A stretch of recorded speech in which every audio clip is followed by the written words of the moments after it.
ये निराश्रित गोवंश समाजवादी पार्टी ने दिए और इसीलिए इन्होंने गायों को लावारिस छोड़ दिया था। देखा ना, समाजवादी पार्टी के मुखिया क्या कहते हैं? कहते हैं गोबर से मुझे दुर्गंध आती है।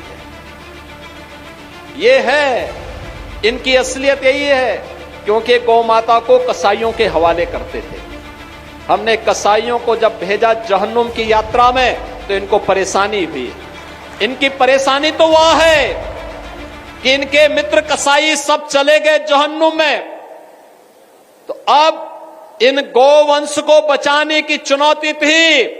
तो आप ही की धरती के सपूत, आप ही के द्वारा चुने गए आंवला के विधायक ने 7,700 से अधिक निराश्रित गौ आश्रय स्थल खड़ा किए और आज वहां पर 14 लाख गोवंश की देखभाल स्वयं राज्य सरकार कर रही है और शेष हमने अन्नदाता किसानों को दिए हैं। आप भी पालिए, एक गोवंश पर 1,500 रुपया हम महीना आपको उपलब्ध करवाएंगे। अगर कोई किसान 4 गोवंश रखता है तो 4 गोवंश के लिए 6,000 रुपये महीना हम उनको देते हैं। आप याद करिए, आम के आम और गुठली के भी दाम, इसी को कहते हैं। यानी गौ माता की सेवा का पुण्य भी पाओ और सरकार का अनुदान भी पाओ। और इसीलिए आज के इस अवसर पर भारत के अंदर, भारत की परंपरा तो गौ और गंगा की परंपरा है।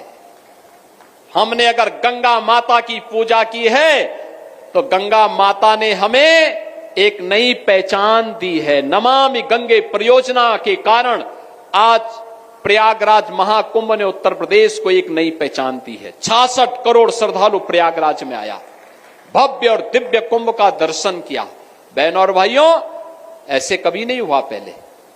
नमामि गंगे परियोजना के कारण मां गंगा की आराधना, अविरल और निर्मल गंगा की परिकल्पना को प्रधानमंत्री मोदी जी ने साकार किया।